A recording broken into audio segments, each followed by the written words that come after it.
Dr. Cindy Schneider is the medical director for Center for Autism Research and Education. She is also the mother of 3 children. 2 of those children, the older children, have autism. And you said, we were talking just a few seconds ago, the older child showed signs but then recovered. I'm saying that incorrectly, so you better say it. Well, I have 3 children. They're all teenagers now, 16 through 19. And in our family, there had been no history whatsoever of autism or anything related as far as we know. But each of our children at about 12 months of age lost their language, lost their ability to play, to respond to their name. They lost their ability to process, basically, or to even tolerate sensory input. They became very sensitive to touch, to sound, to light, and at the same time they developed a lot of medical conditions, a chronic colitis, food allergies, all kinds of things that Cindy, how devastating was that when you realized autism? A lot of people hear about it, oh, it can't be that great of a consequence, but it is a great consequence when your child is going through that. Well, this was in the early 90s when nothing was known about autism, and certainly even when I raised concerns with our pediatrician, who is a dear friend and a very good pediatrician, he didn't recognize that as autism. To him, autism was a child banging his head or rocking in the corner or spinning toys, and my children didn't do that. So, but what they did do was lose almost all the skills they had gained, and for no obvious reason. It wasn't after an illness. It wasn't after, we went so far as to hire an environmental specialist to come and inspect our home to see if there was some toxin we were all exposed to.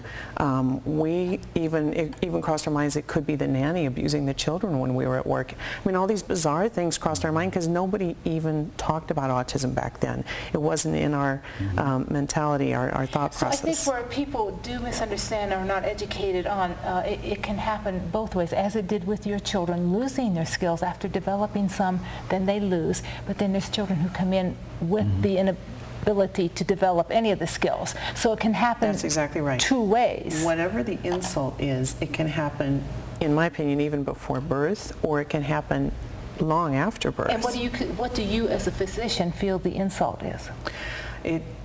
Or can be, maybe. It's different for different children. That's the way, it's what I'm seeing in my practice, because I have a practice for children with autism, and I also do autism research, and I've done that for 15 years, since my children, shortly after their diagnosis. But there are many types of autism, and that's what's making this so confusing. So if you find a treatment, it may work beautifully for one subgroup or one subset of children, but it might be the exact opposite of what you should do for another group of children. So in the case of my own children, they seem to have an autoimmune disease, unfortunately, where they're making antibodies against their own brain.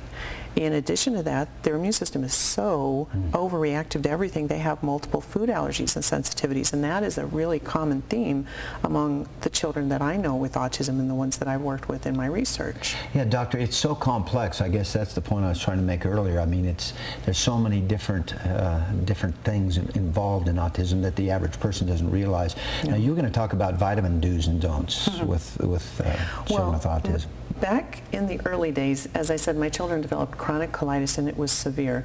They became very, very picky eaters, which is a common problem in children with autism.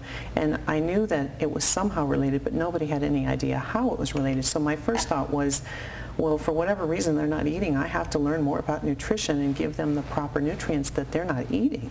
And of course, they're not even absorbing most of what they do eat because of their colitis. But so I decided to educate myself about nutrition as best I could, because it's not well taught in medical school. I think everybody knows that.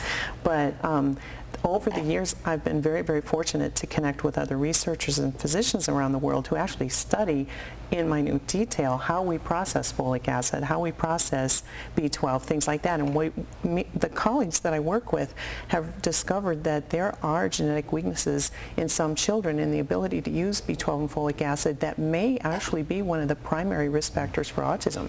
And so we have a product that will do it, or helps. Well, over the years, I've been working on nutritional testing panels and putting together the best possible supplements to help these children get well, because in my opinion, if you give the brain the nutrients it needs to heal, it will heal.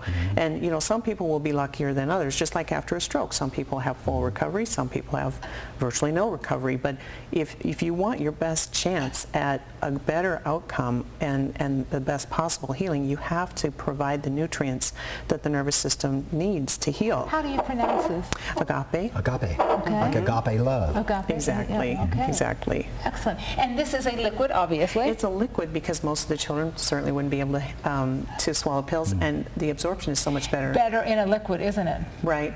And it has the most potent, most bioavailable forms of each vitamin in it that the brain needs for function. Just isolated for children with autism, or is Not this? at all. No, this is. No. It really was designed for children with the most food allergies, the greatest nutritional need. But it would be fabulous for anybody that is just trying to enhance their mental clarity, their memory, their energy Adult level. or children. Absolutely. I wish we had more time, Interesting. Doctor. Yes. So very, very much Thank you information for about enlightening autism. us My on pleasure.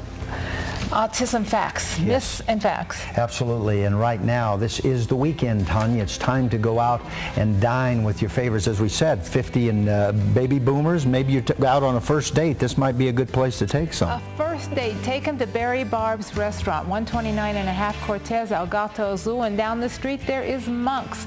Monk's serves breakfast, El Gato Azul is lunch, the patio is still open, and here in our area, I would say the patio is going to be open another 2 months good, especially September. It's the most beautiful month.